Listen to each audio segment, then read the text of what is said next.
Militer Israel mengklaim berhasil menemukan dan menghancurkan terowongan sepanjang 80 meter yang digunakan oleh Hizbullah di Lebanon Selatan.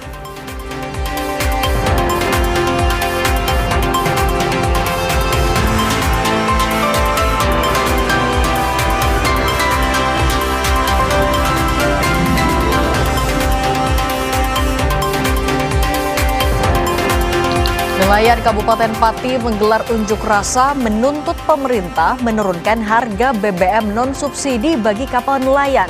Mereka tak bisa mencari ikan lantaran biaya operasional yang membengkak.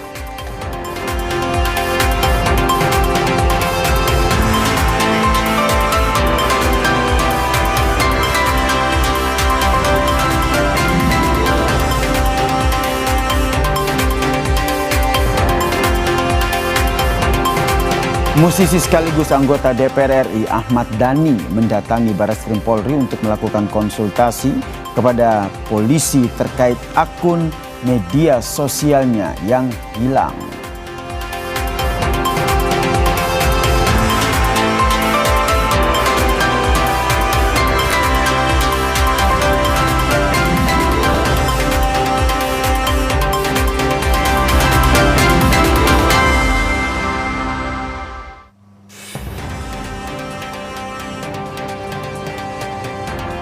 Halo, apa kabar saudara? Selamat datang di program berita Kompas Petang, hanya di Kompas TV, independen, terpercaya. Saya Cindy Permadi. Dan saya Yasir Neneama. Kita jelang Kompas Petang selengkapnya untuk Anda saudara.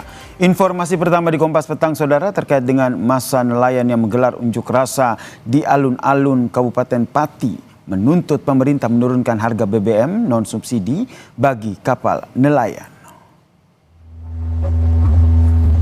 Aktivitas para warga Pati, kami mohon maaf yang sebesar-besarnya. Terima kasih. Khusus BBM edisi sektor.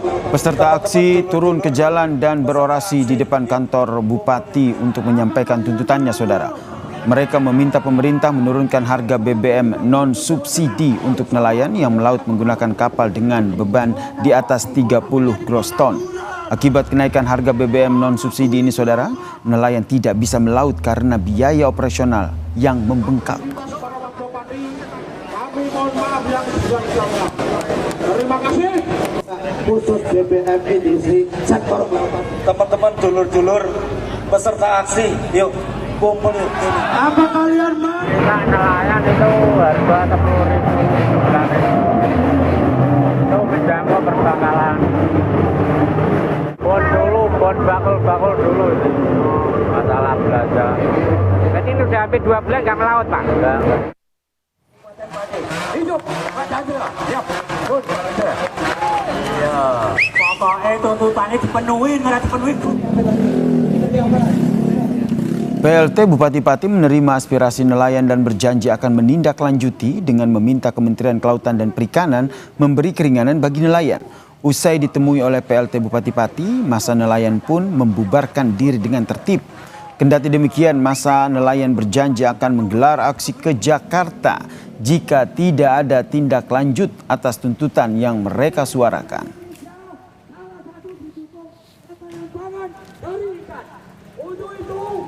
Dari Kabupaten Pati. Hidup, Pancasila. Siap. Aspirasi ini tidak sampai ke pusat, nanti kami akan mengawal Bapak Ibu semua. Kalau misalkan ini belum ditanggapi oleh pemerintah pusat, kami akan ikut bersama Bapak-Bapak semua untuk datang ke pusat untuk mendapatkan harga BBM yang sesuai dengan apa yang Bapak-Bapak sekarang inginkan.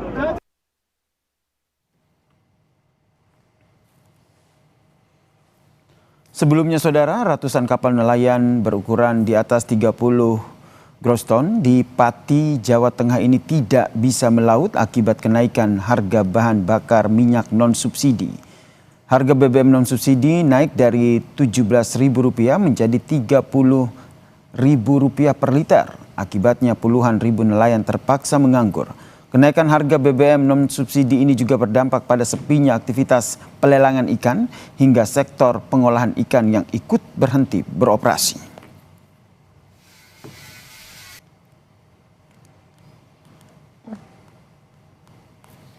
Saudara, mahasiswa dari beberapa kampus menggelar unjuk rasa di depan gedung Kementerian Pendidikan Tinggi, Sains dan Teknologi Jakarta pada Senin sore. Dalam unjuk rasa ini, mahasiswa menyuarakan sejumlah tuntutan yang berfokus pada pendidikan.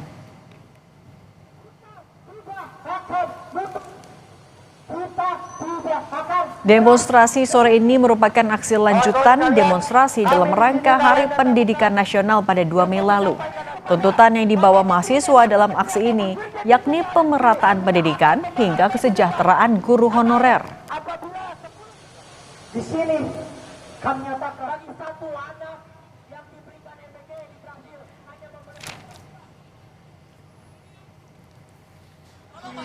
Kita langsung menuju ke lokasi demonstrasi mahasiswa di depan gedung Kemendikti Saintek Senen, Jakarta. Oke.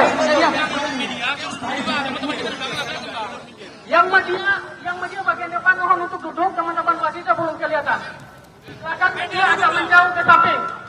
Mohon kerjasamanya.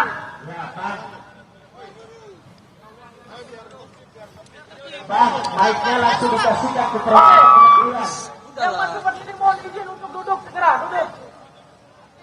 Oke, bisa kita mulai? Bisa kondusif? Oke. Pertama saya minta untuk perwakilan dari yang sudah siap tadi. Boleh silakan? Teman-teman Cipayung Jaksel. Yang kita saksikan adalah Prof. Dr. Fauzan, Wamendikti Saintek, bergabung bersama mahasiswa yang sedang melakukan demonstrasi lanjutan dalam rangka Hari Pendidikan yang jatuh pada 2 Mei lalu. Audiensi dilakukan antara Kemendikti Saintek dengan mahasiswa yang sudah berada di area Kemendikti Saintek hari ini.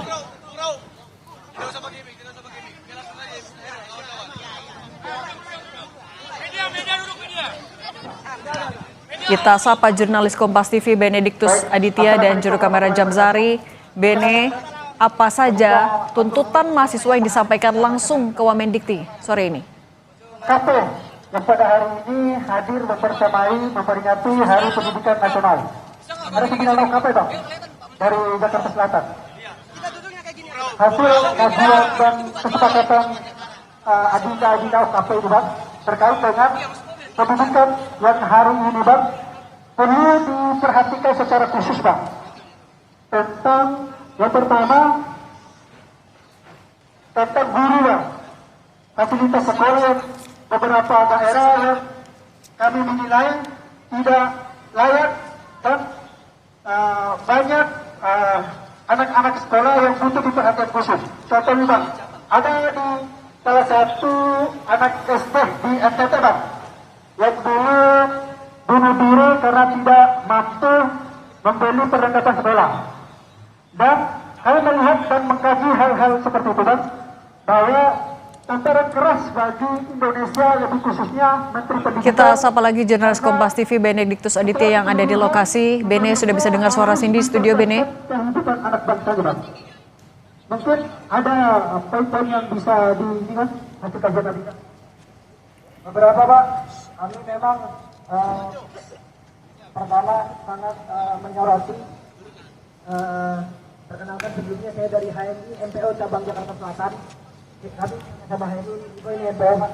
Jadi kami ada Audiensi dilakukan dalam rangka demonstrasi. Ini adalah demonstrasi lanjutan dalam rangka Hari Pendidikan Nasional yang jatuh pada tanggal 2 Mei lalu sebenarnya.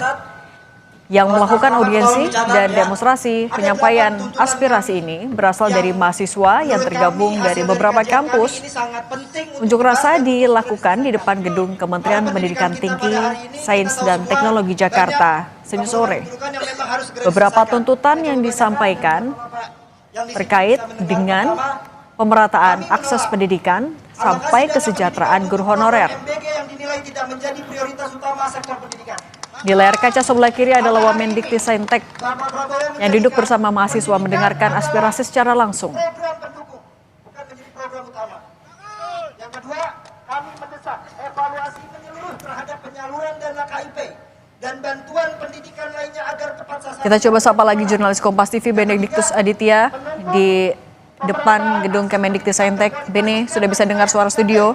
Sebagai bentuk keadilan sosial, karena kita tahu Pak, di wilayah-wilayah 3T banyak fasilitas yang masih rusak, guru-gurunya kurang terpenuhi, akses dan sebagainya, itu masih menjadi masalah besar bagi bangsa kita Pak.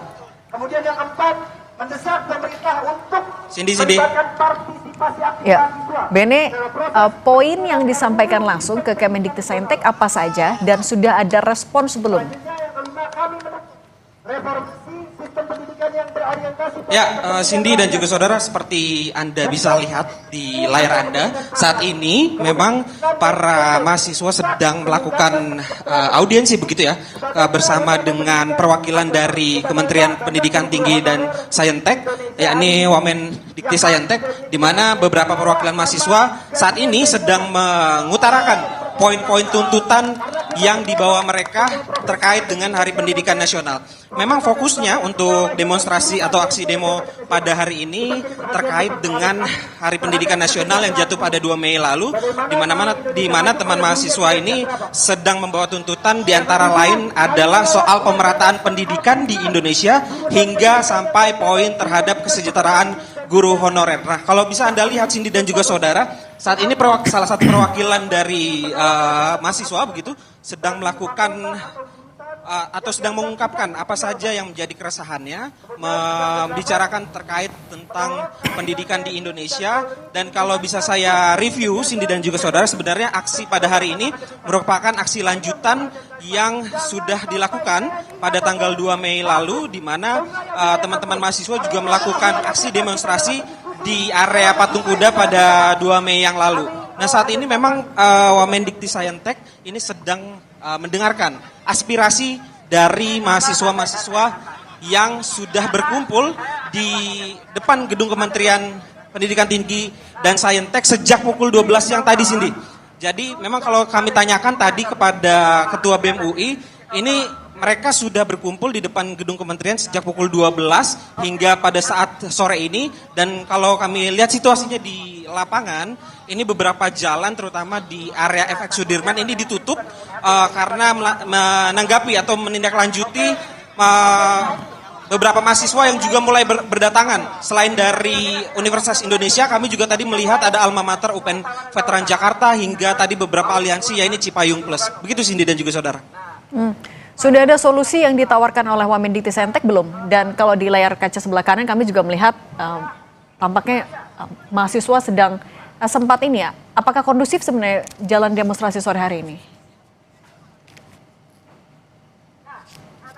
Ya, Cindy dan juga saudara, memang perwakilan dari Kementerian Dikti-Saintek ya, ini yang langsung diwakilkan oleh Wamendikti-Saintek ini baru saja keluar dari gedung kementerian begitu, dan kami tadi juga langsung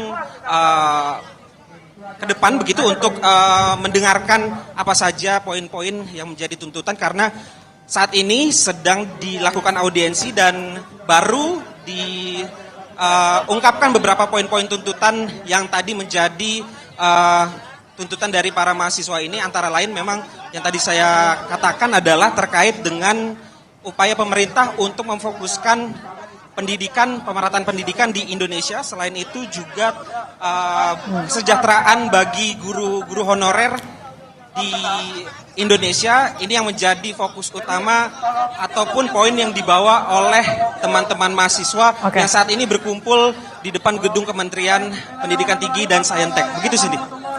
Baik, jurnalis Kompas TV Benediktus Aditya dan Japsari, terima kasih sudah berbagi bersama kami.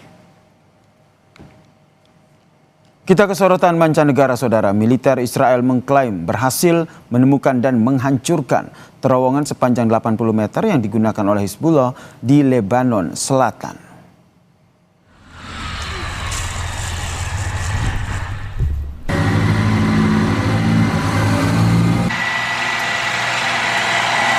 Rekaman ini, saudara, menunjukkan pasukan Israel yang bergerak maju di Lebanon Selatan. Nampak juga tank yang menghancurkan benteng-benteng Hizbullah. Militer Israel mengklaim hanya dalam 1 minggu terakhir ini, Brigade ke-401 menemukan lebih dari 100 sarana tempur Hizbullah.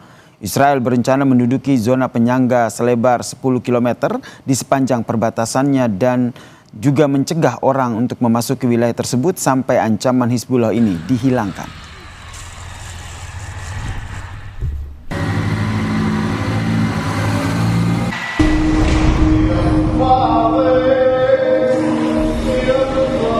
Sementara itu saudara, Hizbullah justru memamerkan rudal yang tersembunyi jauh di dalam terowongan bawah tanah yang luas.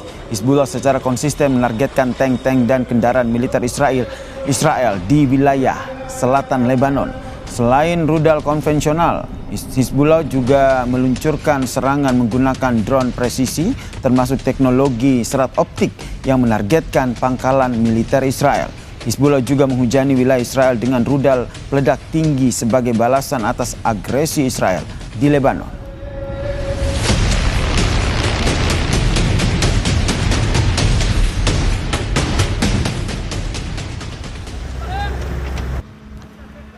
Kota Habouch di distrik Nabatiyeh, Lebanon Selatan porak-poranda pasca serangan Israel pada Jumat lalu, saudara. Rekaman video ini menunjukkan bangunan yang hancur dan kendaraan yang terbakar dengan puing-puing berserakan di sepanjang jalan. Sementara itu, ada sejumlah alat berat yang terus bekerja untuk membersihkan puing-puing tersebut. Pada hari Jumat waktu setempat, tentara Israel mengeluarkan peringatan evakuasi kepada penduduk beberapa desa dan juga kota di Lebanon Selatan, termasuk kota Habouch. Tentara kemudian mengumumkan bahwa mereka telah melakukan serangan terhadap target di Lebanon Selatan dan menghancurkan sekitar 50 situs infrastruktur dari Hizbullah.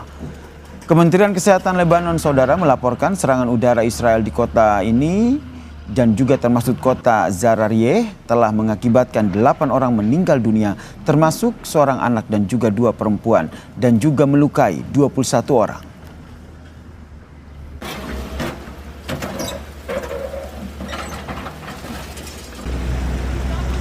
Kami akan kembali usai jeda dengan informasi tim Kementerian Kesehatan akan melakukan audit terhadap RSUD KH Daud Arif soal dokter internship yang meninggal dunia diduga akibat beban kerja berlebihan.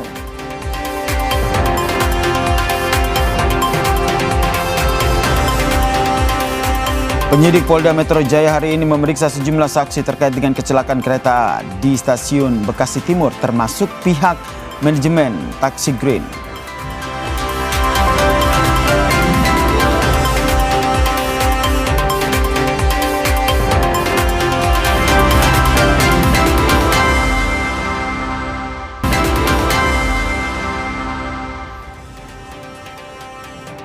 Saudara, penyidik Polda Metro Jaya hari ini memeriksa sejumlah saksi terkait kecelakaan kereta api di stasiun Bekasi Timur.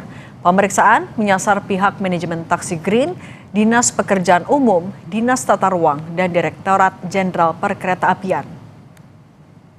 Kabid Humas Polda Metro Jaya Kombes Budi Hermanto menyatakan pemeriksaan dilakukan mulai pukul 10 pagi tadi oleh penyidik Polda Metro Jaya.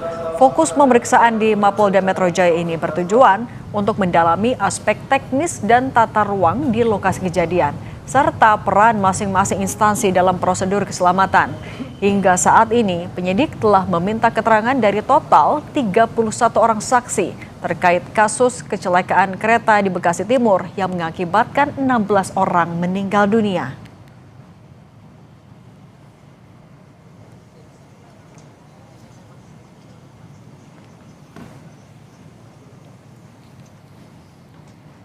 Melalui pesan singkat ke Kompas TV, Kabid Humas Polda Metro Jaya, Kombes Budi Hermanto menulis, pemeriksaan terhadap pihak Taksi Green, Dinas Pekerjaan Umum, Dinas Tata Ruang, dan Direktorat Jenderal Perkeretaapian dilaksanakan di Polda Metro Jaya, dijadwalkan pada pukul 10 waktu Indonesia Barat.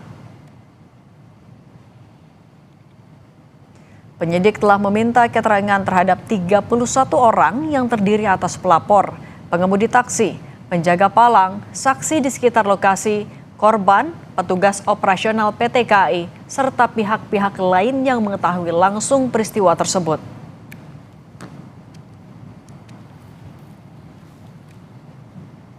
Saudara, seorang penumpang kereta api Argo Bromo Anggrek mengajukan gugatan hukum terhadap PT KAI menyusul kecelakaan di stasiun Bekasi Timur yang terjadi pada 27 April lalu.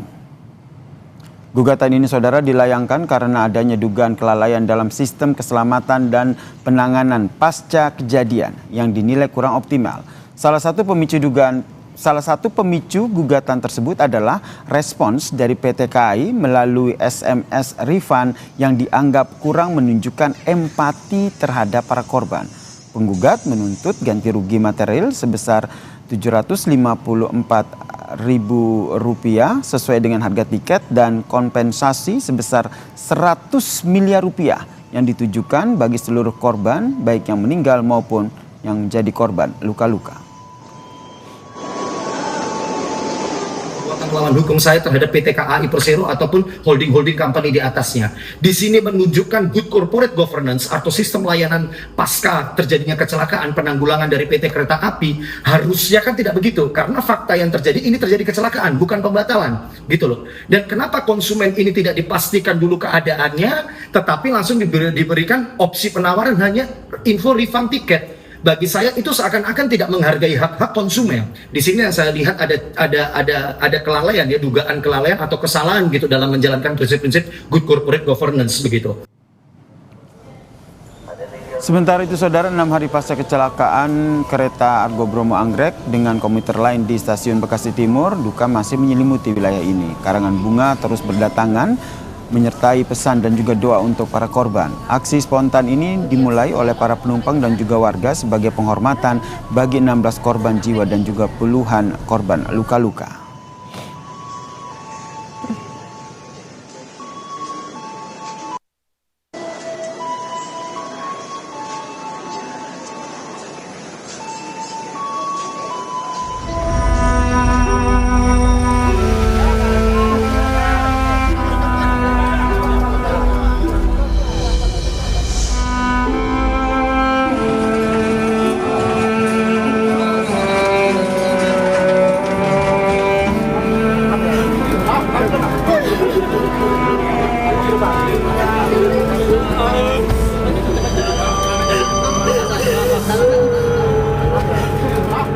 Ini foto dari almarhumah betul ya Mbak ya? Iya benar, adikku itu. Vika Agnia Rati. Tapi sampai detik itu apakah keluarga sudah mendapatkan kejelasan ataupun informasi? Masih belum sih, baru nemu tas doang kan.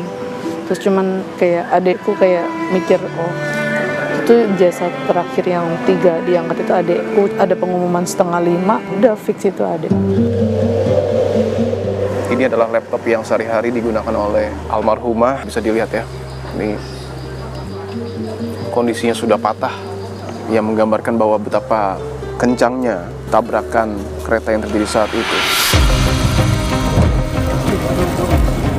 Aku mendoakanmu agar tenang di sisinya.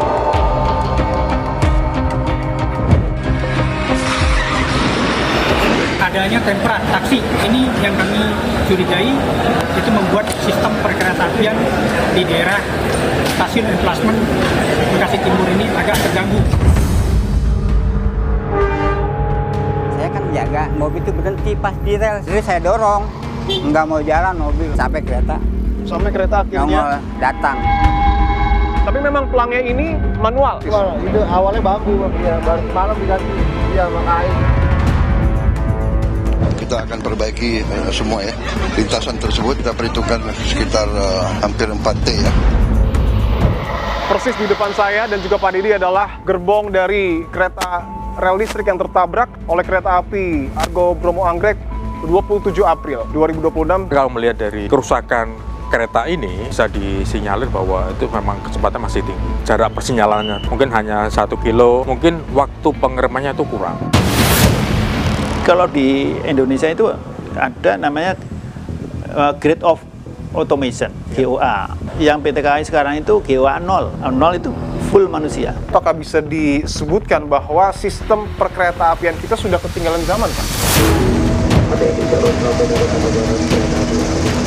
Nanti kita lihat hasil investigasi KNKT, double track itu ya, termasuk juga mengenai elektrifikasi, itu sudah merupakan bagian daripada evaluasi kami terhadap layanan kereta api khususnya yang KRL.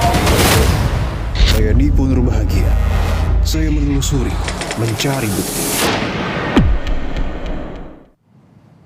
Penyebab pasti kecelakaan maut antara kereta api Argo Bromo Anggrek dan kereta rel listrik di penghujung bulan April 2026 ini masih diselidiki, saudara. Benarkah kecelakaan yang terjadi disebabkan oleh kelalaian operasional atau justru disebabkan oleh sistem perkereta apian kita yang sudah ketinggalan zaman? Selengkapnya pada program Dipo Investigasi Senin malam nanti pukul 20.30 waktu Indonesia Barat hanya di Kompas TV. Informasi lain, saudara, musisi sekaligus anggota DPR RI Ahmad Dhani mendatangi Barreskrim Polri untuk melakukan konsultasi kepada polisi terkait akun media sosialnya yang hilang. Dengan didampingi kuasa hukum, Ahmad Dhani mendatangi kantor Barreskrim Mabes Polri di Jalan Trunojoyo, Jakarta Selatan, Senin siang. Kedatangannya untuk berkonsultasi kepada polisi siber Mabes Polri terkait akun atau postingan media sosial yang hilang. Dari konsultasi, diketahui bahwa akunnya tidak mungkin ditangguhkan karena mass report atau laporan massal dan diduga ada orang penting yang melaporkan akunnya berkaitan dengan suatu unggahan.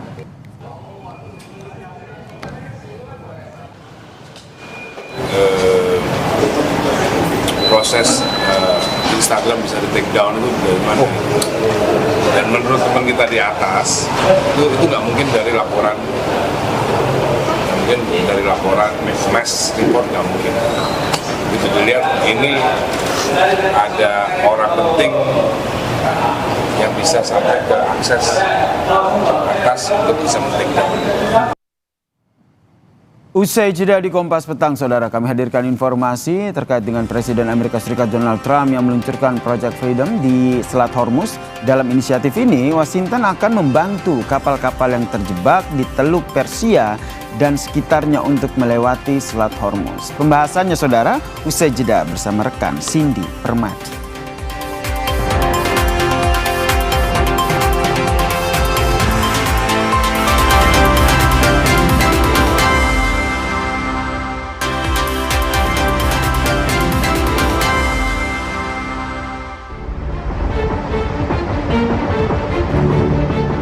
Presiden Amerika Serikat Donald Trump meluncurkan Project Freedom atau proyek kebebasan di Selat Hormuz.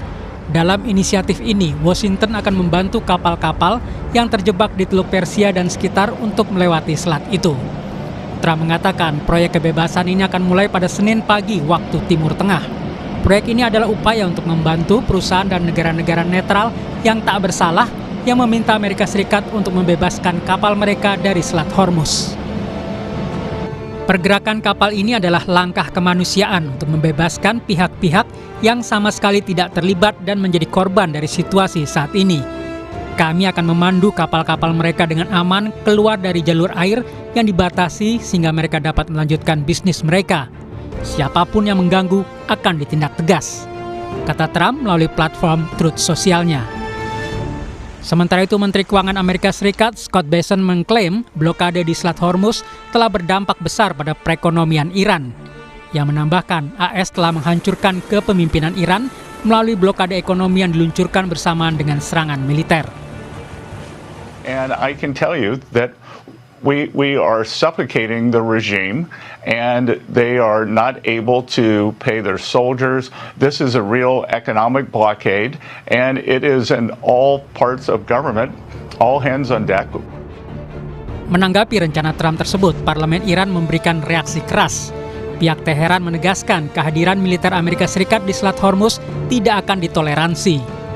Iran dengan tegas menolak semua cara negosiasi Amerika Serikat termasuk dengan memblokade Selat Hormuz. Iran menilai pendekatan tersebut tidak sesuai dengan prinsip kedaulatan negara. Teheran menegaskan tak akan tunduk pada dominasi dan justru menuntut kompensasi atas serangan yang terjadi. پیگیرش هست در حوزه روابط بین‌الملل، حقوق بین‌الملل و رعایت اصل حاکمیت ملی کشورها سازگار نیست. یعنی تسلیم. هیچ کشوری آمادگی نداره برای اینکه بخواد تسلیم زورگویی و اشغال و هژمونی کشور دیگری بشه، ضمن که این دوران هم گذشته. Sejak perang pecah, Iran menguasai Selat Hormuz, jalur vital bagi distribusi minyak, gas, dan pupuk global yang berdampak besar pada rantai pasok dunia. Sebagai balasan, Amerika Serikat memberlakukan blokade terhadap pelabuhan Iran.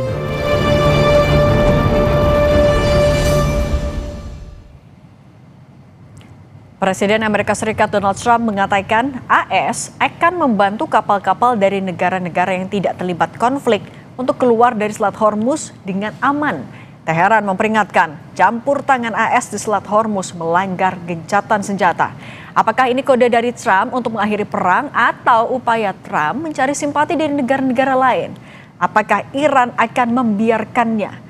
Kami akan bahas bersama peneliti Indo-Pacific Strategic Intelligence Fauzia Cempaka Timur dan peneliti Asian Middle East Center Pizarro Ghazali. Selamat petang semuanya. Selamat petang Mbak Cindy. Mbak Cempaka, sebenarnya Project Freedom ini bakalan direspons sebagai sebuah angin segar untuk negara-negara netral atau justru malah meningkatkan potensi eskalasi di Selat Hormuz?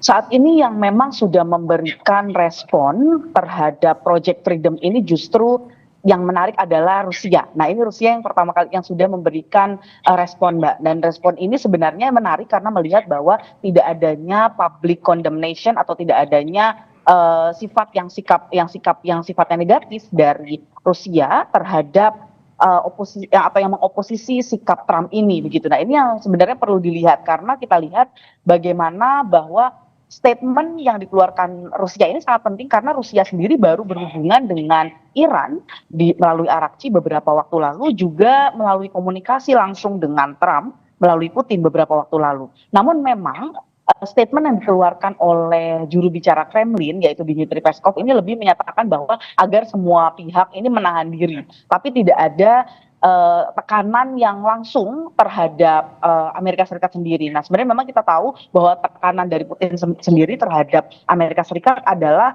dalam konteks memang untuk tidak melakukan serangan militer. Jadi sebenarnya mungkin ini bentuk operasi Project Freedom ini, Project Kebebasan ini dilihat sebagai bentuk yang sifatnya low intensity konflik dibandingkan sifat yang tereskalasi lebih tinggi, misalnya seperti serangan militer atau serangan langsung ke IRGC misalnya. Nah, ini menurut saya, dan kita mungkin juga harus melihat bagaimana beberapa waktu terakhir atau beberapa jam yang lalu misalnya Amerika Serikat mengeluarkan atau melepaskan sekitar 22 kru dari kapal kargo Tosca yang sebelumnya dimiliki Iran, yang sebelumnya ditangkap misalnya oleh Angkatan Laut Amerika Serikat. Nah, ini sebenarnya juga dilihat sebenarnya confidence building measure dari Amerika Serikat, meskipun memang dalam konteks operasi Project Freedom ini tentu sangat riskan. Artinya di lapangan bisa saja terjadi pelanggaran yang sifatnya mengeskalasi konflik ini nantinya, Mbak. Nah, tapi Mbak Cempaka, menurut Anda sebenarnya ini adalah angin segar yang menjadi retorika Trump aja untuk menarik simpati atau dia serius nih sebenarnya? Kalau saya lihat sebenarnya saat ini semua pihak termasuk terlebih Iran sudah memberikan 14 proposal, dan ini sebenarnya ketika statement Project Freedom ini diberikan oleh Amerika Serikat, ini sebenarnya bentuk yang lebih terdeeskalasi, Mbak. Jadi saya melihat sebenarnya mekanisme saat ini pun Iran sedang mendiskusikan dengan Oman, misalnya secara bilateral, diskusi lebih teknis dan mekanisme yang lebih operasional di lapangan terkait dengan pelayaran yang melewati Selat Hormuz ini. Jadi menurut saya sebenarnya ini dua belah pihak sedang memberikan proposalnya di atas kertas terkait Selat Hormuz. Dan kita tahu sebenarnya kedua belah pihak tentu memberikan mekanisme yang paling nyaman dan paling bisa diterima oleh kedua belah pihak, kedua negara begitu.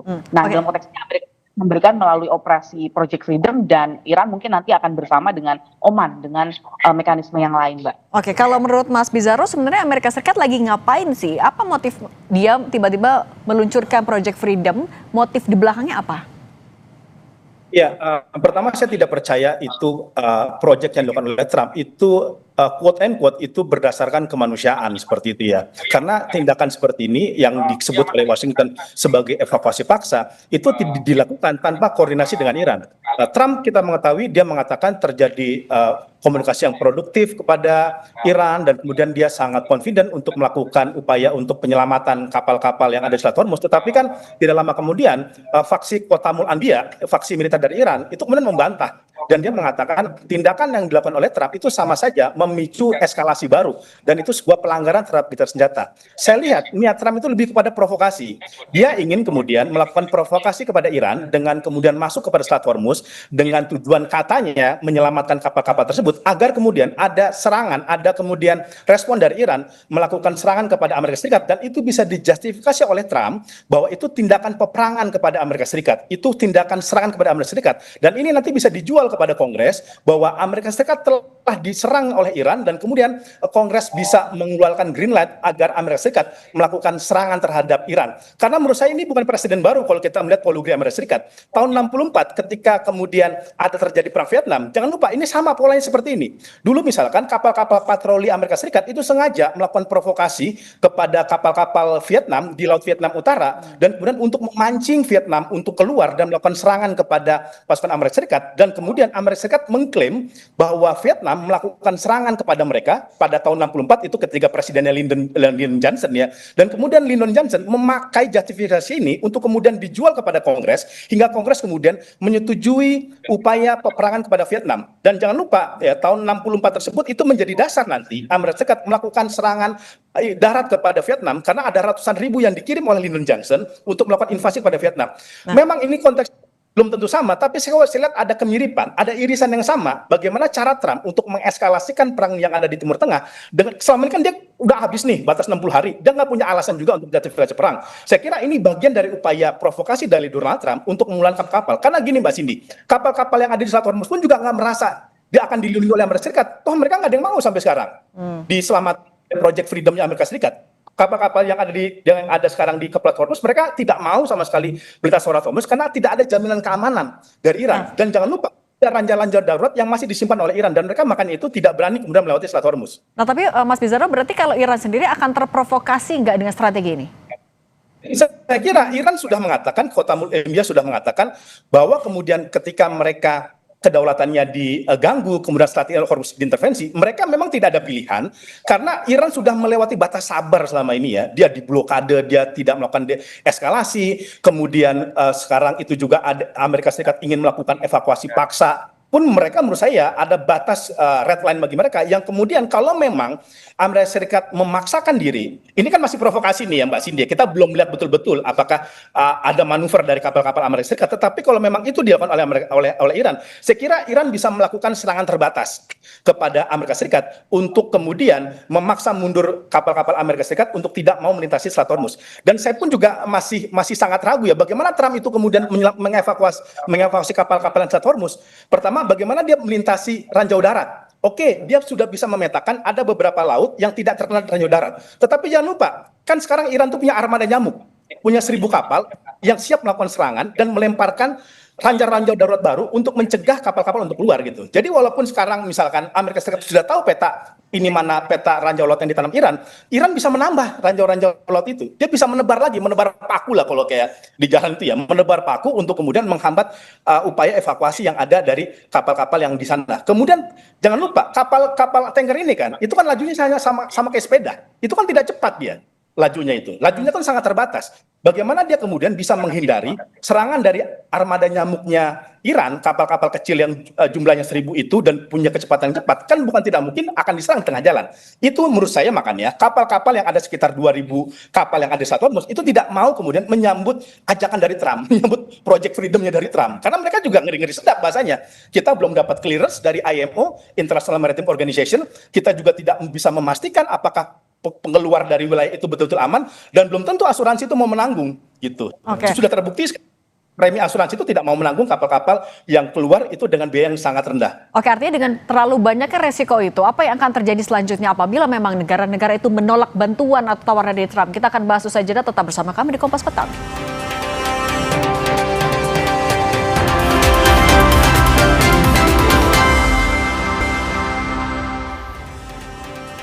Kita lanjutkan lagi dialognya, Mbak Cempaka, di tengah gencatan senjata ini, tapi kan tetap ada resiko yang mengikuti apabila ada negara-negara yang mau menerima tawaran dari Trump. Apa resiko, tapi kalau negara-negara itu menolak tawaran Trump ini? Tentu sampai saat ini sebenarnya belum ada negara yang menerima secara langsung, Mbak. Bahkan tadi saya sampaikan, tapi di saat yang sama kita harus melihat diplomasi itu bersikap atau berarah pada ketika penolakan itu tidak ada juga begitu, Mbak. Jadi sebenarnya negara-negara juga tidak menolak tapi juga tidak menerima dalam hal ini. Tapi saya lihat bagaimana salah satu statement yang kalau kita lihat dari negara lain, tadi saya sampaikan di Rusia, mungkin statement yang menarik juga yang kita bisa lihat dari Tiongkok misalnya gitu ya.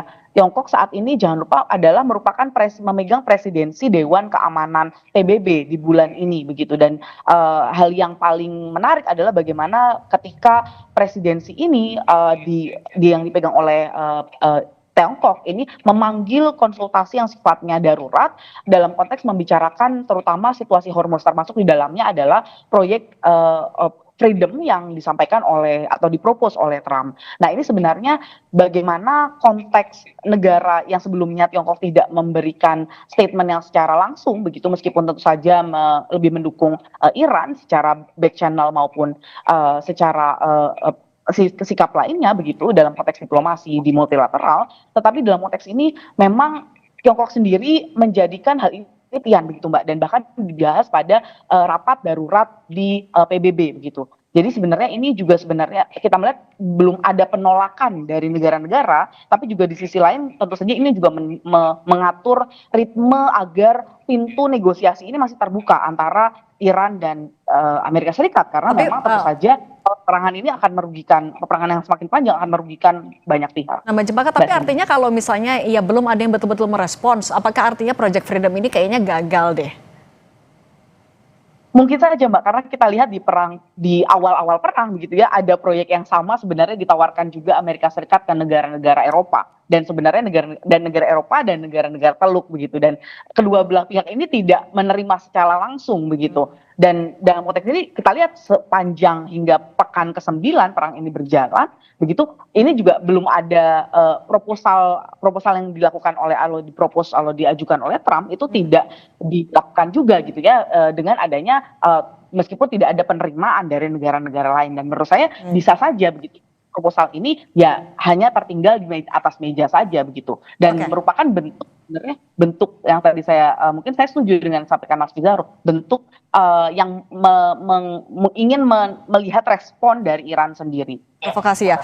Kalau Mas Pizarro, menurut Anda ini kan di tengah tekanan harga BBM naik, tekanan ekonomi, kalau misalnya ada negara-negara yang tergoda dengan tawaran Trump untuk dikawal lewat Selat Hormuz, selain resiko keamanan, apalagi yang mungkin terjadi? Terganggukah diplomasi juga antara negara-negara tersebut dengan Iran? Iya, kita mengetahui, kalau saya lihat gini ya, Amerika Serikat ini kayak menyindir Eropa sekarang ya. Karena kita mengetahui Eropa kan dari dulu, Uni Eropa dipimpin Keir Starmer Inggris, itu kan selalu mendalilkan bahwa mereka akan melakukan upaya untuk membuka jalur wilayah Selat Hormuz itu benar-benar aman dari kapal-kapal yang ada di situ. Kan kita mengetahui beberapa negara-negara Eropa itu sedang melakukan seperti itu. Tapi kan kalau kita lihat Donald Trump itu kan melihat Eropa itu no action. Tidak ada tindakan yang real dilakukan dia untuk kemudian menyelamatkan kapal-kapal yang ada di Selat Hormuz yang sedang stranded sekarang untuk benar-benar keluar. Eropa sangat wajar alasannya. Pertama, dia tidak ingin menambah eskalasi terbaru dengan Iran. Kemudian ranjau-ranjau laut pun juga tidak bisa kita tidak bisa petakan di mana-mana saja tersebar. Masih ada upaya dari Eropa untuk coba menahan diri gitu. Tetapi kan ini kita lihat ya, ini yang kemudian terjadi deadlock antara Eropa dengan Amerika Serikat. Amerika Serikat melihat Eropa terlalu lamban, tidak terlalu berani. Dia berkali-kali kan melakukan kritik kepada Prancis, kepada Jerman, kepada Inggris. Nah, ini kalau saya lihat ini kayak bukti Trump itu pengen nunjukin nih kepada Eropa. Nih saya nih berani nih. Saya kemudian berani kemudian menyuarakan tentang Project Freedom untuk menyelamatkan kapal-kapal. Walaupun sampai sekarang kita belum tahu bagaimana caranya. Bahkan ada 3 versi bagaimana Project Freedom ini ditafsirkan. Tafsiran pertama ialah ada evakuasi paksa, artinya tentara militer lautnya Amerika Serikat menjemput bola kapal-kapal Selat Hormuz. Yang kedua ialah memberikan clearance terhadap ranjau-ranjau laut yang sudah ada. Jadi ranjau-ranjau laut yang sudah ada itu dibersihkan oleh Amerika Serikat, dan kemudian pengawal kapal militer Amerika Serikat mengawal kapal-kapal dari Selat Hormuz untuk keluar. Tafsir yang ketiga ialah Amerika Serikat sekedar Sherlock. titik koordinat di mana wilayah-wilayah itu aman dari gangguan dari Iran. Hanya sebatas itu. Nah, jadi itu ada 3 tafsir. Ini membuktikan Amerika Serikat tampaknya juga belum terlalu matang sebenarnya untuk mendefinisikan bagaimana upaya Project Freedom ini itu betul-betul diimplementasikan di lapangan. Karena kan gini, Iran itu kan pasti ngerespon. Dia kan tidak akan diam saja itu ketika kapal-kapal itu dievakuasi paksa tanpa koordinasi dia. Makanya kan Khotamul Anbiya itu selalu mengatakan klaim dari Trump itu dilakukan tanpa koordinasi dengan kami nggak diajak bicara. Berarti kan ini tindakan unilateral. Dan Khotamul Anbiya kan mengatakan ini sama saja melanggar gencatan senjata. Karena Amerika Serikat bertindak sendiri seperti itu. Pasti Iran itu akan melakukan serangan terbatas ya untuk merespon tindakan yang dilakukan oleh Amerika Serikat ya. Kan itu sudah disiapkan kan, misalkan kapal-kapal patroli dari Iran, armada nyamuk dari Iran, kemudian statement Mujtaba Khomeini, statement kepala keamanan Iran yang mengatakan bahwa jika Trump bertindak terlalu jauh, maka kami bisa melakukan eskalasi kembali kepada Washington gitu. Jadi saya lihat ini memang upaya dari Trump untuk coba kira-kira itu test the water lah bagaimana respon dari Iran terkait Project Freedom dari Amerika Serikat. Tapi kalau menurut Anda artinya ini Project Freedom ini bakal layu sebelum berkembang kah?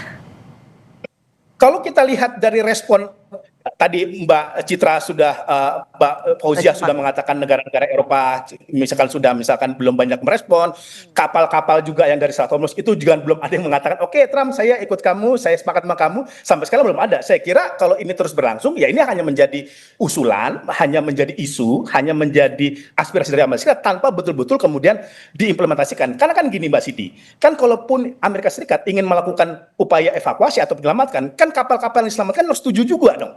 Ya kan? Nah, mereka sendiri itu belum setuju karena dari pemerintahnya, ini kan rata-rata kapal Eropa nih, Mars ya, Mediterranean Shipping Company itu kan basisnya itu di Jenewa. Mereka sendiri dari dulu kemarin kan sempat dibuka Iran, itu aja mereka nggak berani melintas. Walaupun udah dapat green light dari Iran loh, karena mereka mengatakan preminya juga nggak mau menanggung, asuransinya, kemudian mereka juga belum dapat clearance nih dari International Maritime Organization bahwa ranjau laut itu memang betul-betul sudah bersih dari wilayah Iran gitu. Apalagi kemudian sekarang Trump dengan langkah yang sepihak ingin melakukan evakuasi, pasti kan Iran menurut saya juga bisa nambah tuh ranjau-ranjau laut untuk kemudian ditanam di sana. Oke, artinya dengan minimnya respons dari negara-negara yang ingin dilibatkan, kalau menurut Anda Mbak Cempaka singkat saja, apa yang mungkin akan terjadi dalam waktu dekat? Strategi apa lagi yang bakal dicari oleh Amerika Serikat? Singkat saja.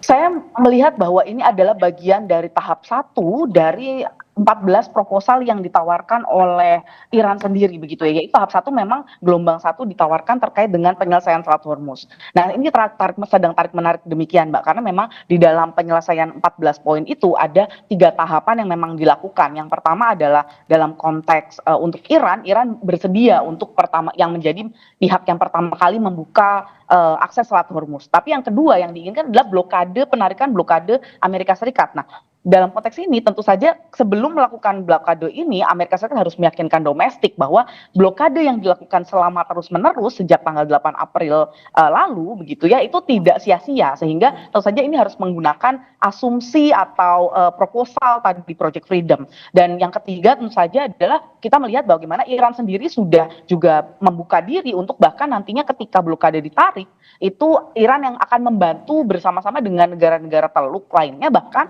itu untuk mencari ranjau laut yang ada begitu. Jadi ini menurut saya sebenarnya bagian dari strategi Trump untuk nantinya ketika mencabut blokade ini tidak kehilangan muka juga di depan rakyat domestik. Oke, terima kasih Mbak Fauzia Cempaka Timur, peneliti Indo-Pacific Strategic Intelligence, dan Mas Pizarro Ghazali, peneliti Asian Middle East Center, sudah berbagi bersama kami. Sehat selalu semuanya.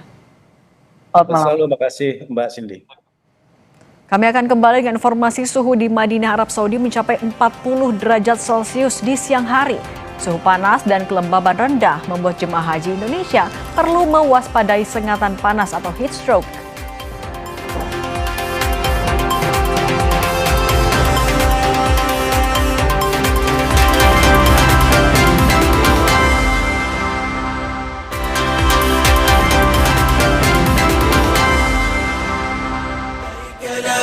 شريك لك لبيك إن الحمد والنعمة لك والملك لا شريك لك. Saudara, suhu di Madinah Arab Saudi kini mencapai 40 derajat Celcius di siang hari. Suhu panas dan kelembapan rendah membuat jemaah haji Indonesia pun perlu mewaspadai sengatan panas atau heat stroke. Berikut ini saudara laporan dari jurnalis Kompas TV Jihan Novitasari dari Madinah, Arab Saudi yang sudah kami rekam sebelumnya. Assalamualaikum warahmatullahi wabarakatuh. Saudara, suhu di Madinah Arab Saudi meningkat. Pagi hari berkisar di 24 derajat Celcius, siang hari mencapai 40 derajat Celcius, dan pada malam hari 35 derajat Celcius. Suhu yang panas, cuaca terik dan kelembaban yang rendah menjadi tantangan tersendiri bagi jemaah haji Indonesia dalam menjalani rangkaian ibadah selama di Tanah Suci. Kondisi cuaca yang lebih panas dan berbeda dengan di tanah air memicu ancaman penyakit sengatan panas atau heat stroke pada jemaah haji Indonesia. Gejalanya diawali dengan peningkatan suhu tubuh secara signifikan mencapai 40 derajat Celcius atau lebih, pusing, kulit panas namun tak berkeringat, mual hingga kram otot. Oleh karena itu butuh kesadaran mandiri dari jemaah untuk dapat mengantisipasi potensi sengatan panas atau heat stroke demi kelancaran rangkaian ibadah haji di Tanah Suci. Dan berikut pernyataan Kepala Seksi Kesehatan Daerah Kerja Madinah 2026, Eni Nuryanti. Yang pertama, seperti biasa cukup minum 200 ml per jam atau minum sedikit-sedikit, jangan tunggu haus. Dan bila perlu ditambahkan oralit dalam air 200 cc. Terus yang kedua, semprot-semprotkan wajah, semprot air ya, botol semprot ke wajah atau ke permukaan tubuh yang terbuka. Terus yang ketiga, memakai baju yang nyaman, artinya longgar sehingga sirkulasi udara dalam tubuh itu lancar. Jemaah terus diimbau untuk menjaga kondisi kesehatan tubuh, terlebih puncak haji masih sekitar 3 minggu lagi. Jemaah diminta terus mengonsumsi air putih dan membatasi aktivitas fisik di luar ruangan antara pukul 11 siang hingga 4 sore karena teriknya sinar matahari. Tujuannya agar jemaah bisa selalu sehat dan prima selama menjalani rangkaian ibadah haji di Tanah Suci. Jihan Novita, Kompas TV Madinah, Arab Saudi. لا شريك لك لبيك إن الحمد والنعمة لك والملك لا شريك لك. Aliansi Mahasiswa Jakarta menggelar demonstrasi di Patung Kuda Jakarta Pusat. Dalam aksi ini, mahasiswa minta pemerintah memprioritaskan pendidikan.